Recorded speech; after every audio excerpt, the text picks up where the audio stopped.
Welcome to my show, Secrets of a Personal Trainer, Unfiltered. My name is Cornelia Dura. I'm your show host. I'm also a former IFBB World Champion, a personal trainer in my gym Fit and Fight in Pompano Beach, Florida, and I'm also an economist. Let's get started with your transformation right now.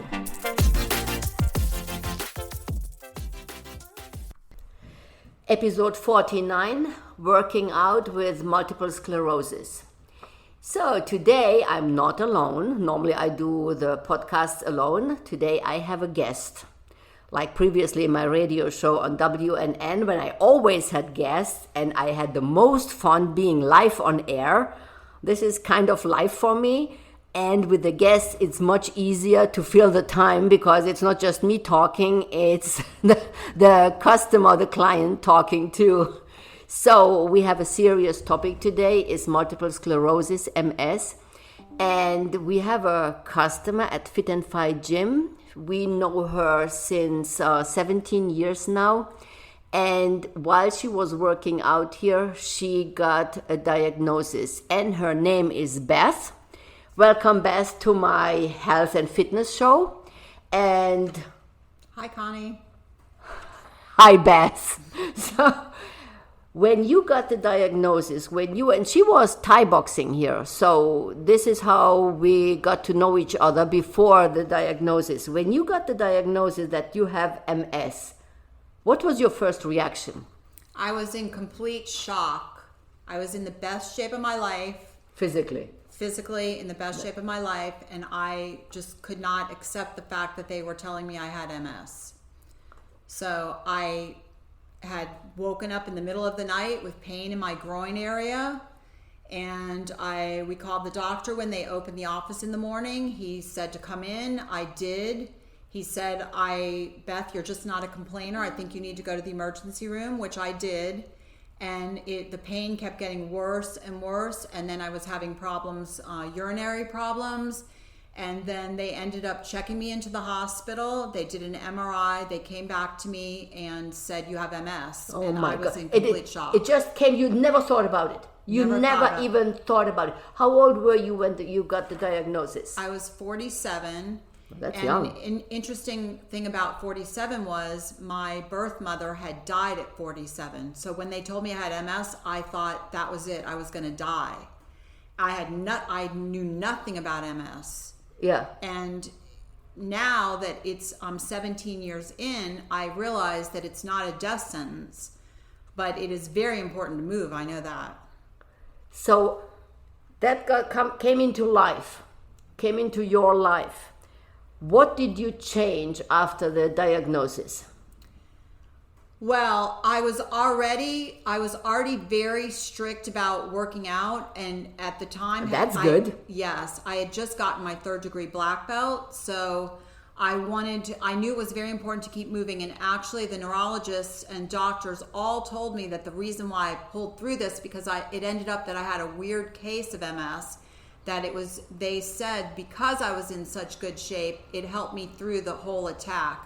Because when you do have MS is your demyelination of your nerves. The coating that is around your nerves gets stripped off. And so they say you have to keep moving. Actually, no matter what you have, you should keep moving. It's very important. Right. So was there psychologically or mentally also something, or is it just physically? How is that with the MS? It can affect the thing about MS is it affects everybody differently, and it can affect your brain. I actually was losing my memory at the time. They had given me four pictures to look at, and then took it away, and then they said repeat the 4 pictures, and I only could repeat 2. Really? Yeah, so that was scary. At that point, my husband started crying because he knew that something was really wrong. So they checked me into Jackson Memorial and did all these tests, extensive tests, 3 spinal taps, and they came to the conclusion you have a weird form of MS. So at that point, I was very scared, and my parents happened to have a friend whose daughter had MS. And so she called me and talked to me, and that was the best thing that could have happened to me, because she was doing great and she really gave me encouragement.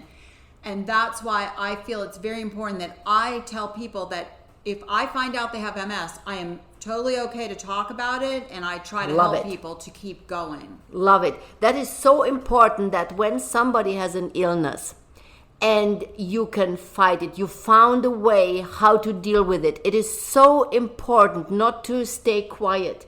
It is so important to encourage people to do what they are able to do. And I have to tell you, Beth is with me for years now, and we personal train and we exercise. If you would not know that she has MS, she is physically one of the healthiest looking client we have at Fit and Fight. And I would really say here in South Florida, she has perfect legs. I'll tell you, perfect legs. She has a perfect body. She works out with such heavy weights. She works out with heavier weights than most of my clients I have. No, it's real. It's not, I'm not BSing here on podcast.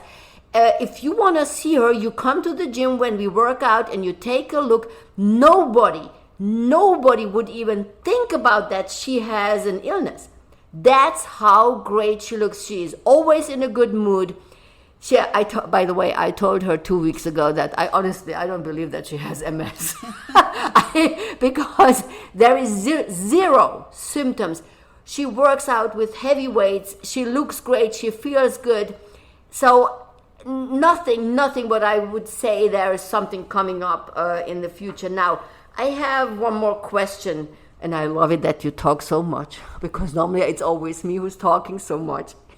So, by the way, Beth now talking that much is the longest time I have ever heard her talking, because she normally doesn't say 2 words when we exercise. She's so quiet. So I'm so happy for this interview. Oh, that's so great. Did this illness change something in your perspective to life? Well, it really brought home the fact of, I lost my mom when I was 10 years old, and she died young. And so I knew then that life is very short, and you have to make the best you can of it. So I think that being diagnosed with the MS has just brought that point home, that it's really important to really, have some purpose in your life. Right. And I can look around and I can see a lot of people without any purpose, honestly. They do not know why they are on earth. They are running after the money. They don't understand that one condition changing, the money does not mean anything. And I want to remind everybody on the Apple owner who were sitting on billions of dollars and nobody could help him, even the whole money, all the best doctors of the United States, nobody could help him.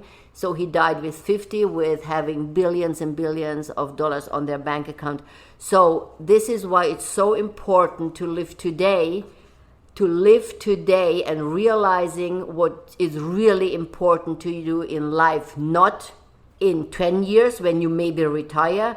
Today, because nobody knows if you are still here in 10 years or if you are here in 1 month or even in tomorrow. So reboot your health today. Today is the day to maybe change your thinking and live today. Thank you, Beth. Thank you.